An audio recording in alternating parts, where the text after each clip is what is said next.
Hello guys, my self Satyendra Kumar.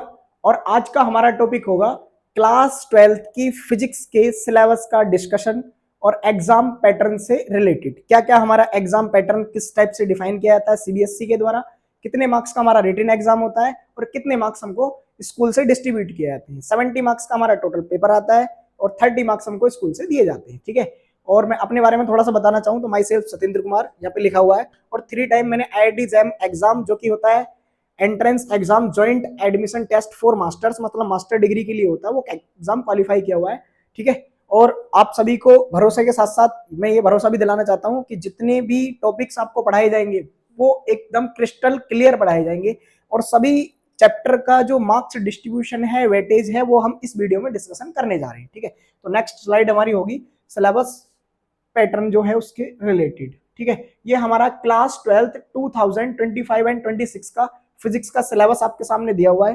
मैं थोड़ा सा इसको समराइज करने का प्रयास करता हूं। देखेंगे इधर हमारा जो पहला यूनिट होता है उसमें 2 चैप्टर्स होते हैं, इलेक्ट्रोस्टैटिक। और इलेक्ट्रोस्टैटिक के अंदर हम चार्ज के बारे में पढ़ेंगे, करंट इलेक्ट्रिसिटी में या मैग्नेटोस्टैटिक्स में हम करंट के बारे में पढ़ेंगे। तो वहां करंट होगा और यहाँ चार्ज होगा, ज्यादा डिफरेंस नहीं आने वाला है चैप्टर्स में। अगर आपके स्टार्टिंग के 2 चैप्टर्स ज्यादा स्ट्रॉन्ग हो जाते हैं तो आपको पूरी फिजिक्स में ऐसा फ्लो बन जाता है जहां पर आपको कहीं भी समझने में कोई प्रॉब्लम नहीं आने वाली है। ठीक है, तो हमारा जैसे कि हमने बताया यहाँ पे चार्ज क्या होता है, स्टैटिक होता है, और स्टैटिक का मतलब होता है रेस्ट में होगा चार्ज हमारे पास। तो 2 चैप्टर दिए हुए इलेक्ट्रो स्टैटिक के अंदर इलेक्ट्रिक चार्ज एंड फील्ड, जिसके हम अपन अंदर पढ़ेंगे कूलम्ब्स लॉ, इससे रिलेटेड डेरिवेशंस, एक्सियल पोजीशन वाले, इक्वेटोरियल पोजीशन वाले। ठीक है, काफी ज्यादा इंपॉर्टेंट डेरिवेशन है, वो हम डिस्कशन कर रहे होंगे जब वीडियोस लेके आएंगे चैप्टर वाइज। नेक्स्ट चैप्टर हमारा होगा electrostatic potential and capacitance. Unit number 3 जो होती है हमारे पास, जो ज्यादा इंपॉर्टेंट होती है to respective MCQs and numerical answer type questions. ठीक है, तो हमारे पास जो करंट इलेक्ट्रिसिटी है, इस करंट इलेक्ट्रिसिटी के अंदर हम पढ़ रहे होंगे एम्पियर सर्कुटल लॉ, जो कि मोस्ट इंपोर्टेंट होता है फिजिक्स के अंदर डेरिवेशंस में। ठीक है, नेक्स्ट हमारा चैप्टर आएगा मैग्नेटिक इफेक्ट एंड करंट और मैग्नेटिज्म। जैसे हमने बताया अभी आपको कि जो अपने पास इलेक्ट्रोस्टैटिक होता है वो हम चार्ज के बारे में डिस्कशन कर रहे होते हैं, मैग्नेटिज्म में हम करंट के बारे में डिस्कशन कर रहे होते हैं। जब इन दोनों को कंबाइन कर दिया जाता है तो उसके एक वर्ड बनता है इलेक्ट्रोमैग्नेटिज्म, जिससे इलेक्ट्रोमैग्नेटिज्म से बनता है अपने पास इलेक्ट्रोमैग्नेटिक इंडक्शन। और इलेक्ट्रोमैग्नेटिक इंडक्शन जब हमारे पास दोनों चीजें आ जाएंगी तो हम चार्ज करंट से रिलेटेड कुछ लॉज पढ़ते हैं जो कि हमारे पास फैराडेज लॉ होते हैं। फैराडेज लॉ हमारे पास 2 होते हैं और जो ज्यादा इंपॉर्टेंट होते हैं और एग्जाम पॉइंट ऑफ व्यू से तो एवरी ईयर पूछे जाते हैं।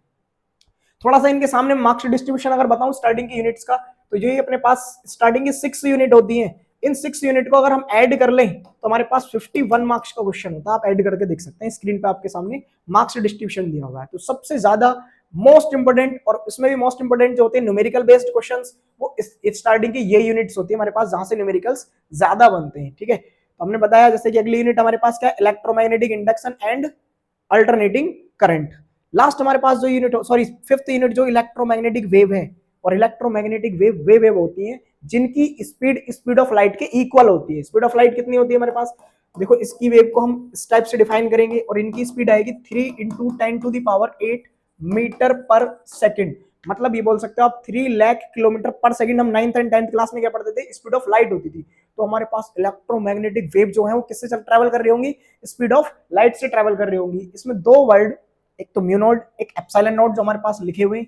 इसको हम बोलते हैं परमिटिविटी फॉर फ्री स्पेस, इसको बोलते हैं हम, सॉरी इसको बोलते हैं हम परमिटिविटी फॉर फ्री स्पेस, जिसको एप्सिलॉन नॉट से प्रोनाउंसिएट करेंगे। और जो एक हमारे पास होता है म्यू नॉट, इसको बोलते हैं परमिएबिलिटी फॉर फ्री स्पेस। ठीक है, इनके बारे में हम डिस्कशन करेंगे। ये पढ़ेंगे हम इलेक्ट्रोस्टैटिक के अंदर, जिसको epsilon not permittivity for free space बोला मैंने।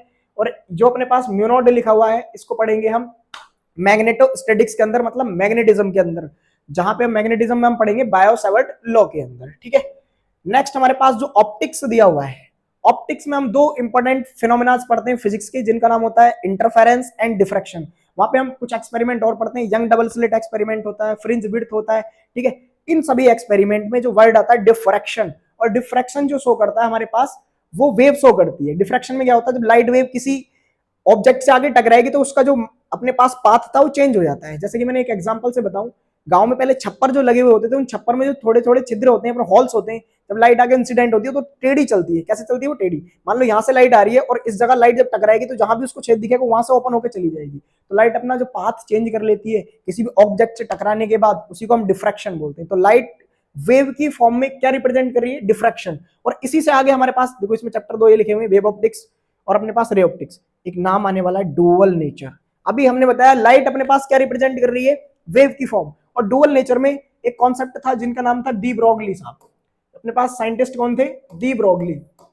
डी ब्रोगाइल भी प्रोनाउंसिएट करते हैं कुछ टीचर्स इसको, ये लिखा हुआ है। तो डी ब्रोगली ने क्या बताया था कि जब कोई लाइट किसी मेटल की सरफेस पर इंसिडेंट होती है तो उस सरफेस में प्रेजेंट जितने भी रेस्ट इलेक्ट्रॉन थे, जिनका रेस्ट जो मतलब पोटेंशियल एनर्जी तो उनके अंदर थी लेकिन काइनेटिक एनर्जी उनमें नहीं थी, तो वो जो रेस्ट इलेक्ट्रॉन थे वो एनर्जी गेन करते हैं और गेन करने के बाद एक्साइटेड होकर उससे बाहर एमिट हो जाते हैं। और वो जो एमिट हो रहे हैं, जब उस पर लाइट इंसिडेंट हुई है, इलेक्ट्रॉन को एक्साइटेड करने वाला एक पार्टिकल होता है, उस पार्टिकल का नाम क्या होता है? फोटोन। और वो फोटोन एसोसिएटेड होता है जो लाइट रे आके इंसिडेंट हुई थी मेटल की सरफेस पर। तो यहां पर उस लाइट के साथ एक एसोसिएटेड कौन था? पार्टिकल।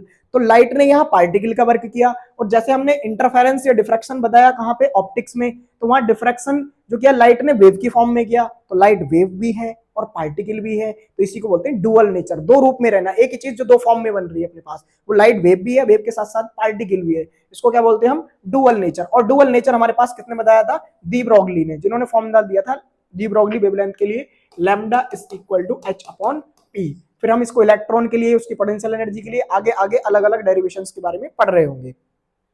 फिर हमारे दो चैप्टर्स हैं एटम्स एंड न्यूक्लियाई। यहाँ पे हम पढ़ेंगे बोहर एटॉमिक मॉडल, जो कि काफी ज्यादा इंपॉर्टेंट है।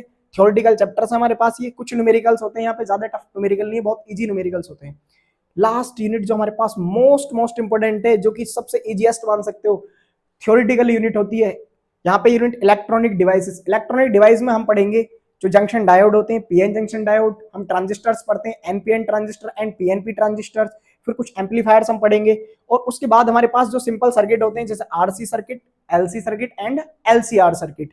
तो हमने जो ये सर्किट्स बोले, उन सर्किट में हमारे पास तीन वर्ड होते हैं, एक तो रेसिस्टर, एक होता है इंडक्टर और एक होता है कैपेसिटर। इन तीनों को मिला के हम रेसिस्टर के बारे में या सर्किट्स के बारे में पढ़ रहे होंगे। ठीक है, तो ये हमने डिस्कशन बताया आपको, आपका सिलेबस क्या क्या है और सामने उनका मार्क्स वेटेज कितना कितना होता है।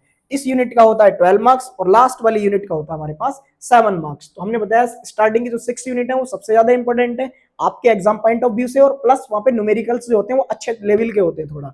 ठीक है, अब हम देखते हैं हमारा पेपर पैटर्न जो 17 मार्क्स का होता है वो किस टाइप से आता है।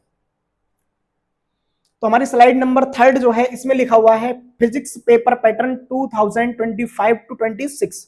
तो हम इस पेपर पैटर्न में किस सेक्शन में कितने मार्क्स के लिए अटेम्प्ट कर रहे होंगे वो देखते हैं। जो हमारा सेक्शन ए होता है वो 16 मार्क्स कंटेन करता है।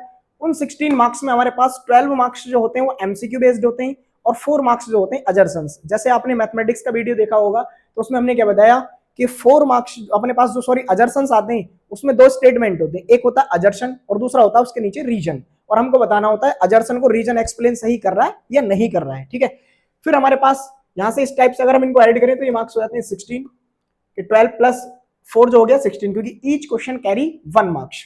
अब हमारे पास आ जाता है सेक्शन बी। सेक्शन बी में 5 क्वेश्चंस होते हैं और वो 5 questions each question carry 2 marks, और 5 इंटू 10 हमारे पास कितना हो जाएगा फिर मेरे प्यारे भाई? 10। तो 5 इंटू 2 हमारे पास हो गया 10। सेक्शन सी कंटेन करता है हमारे पास 7 क्वेश्चंस और ईच क्वेश्चन कंटेन करता है 3 मार्क्स, और 3 इंटू 7 अगर हम करेंगे तो हमारे पास हो जाएगा 21 मार्क्स। अब हमारे पास जो section D and section E होते हैं, मोर important and most important physics के अंदर यही दोनों सेक्शन होते हैं। जो स्टूडेंट इन दोनों सेक्शन की अच्छे से प्रिपरेशन कर लेता है वो फिजिक्स में अप्रोक्स 70 या 65 प्लस स्कोर कर जाता है। लेकिन अगर जिसका ये दोनों सेक्शन खराब होते हैं तो वो फिजिक्स में 25 टू 30 मार्क्स के बीच में ही रह जाता है। ठीक है, ये अपन को याद रखना है।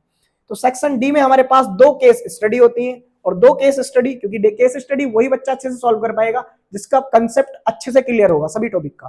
तो 2 केस बेस स्टडी होती है और एक केस बेस स्टडी हमारे पास कितने मार्क्स की होती है? 4 मार्क्स की। तो 4 इंटू 2 करेंगे हमारे पास हो जाएगा 8 मार्क्स। इन सभी को अगर मैं यहां तक अभी ऐड करता हूं तो ये बनेगा मेरे पास 55 मार्क्स।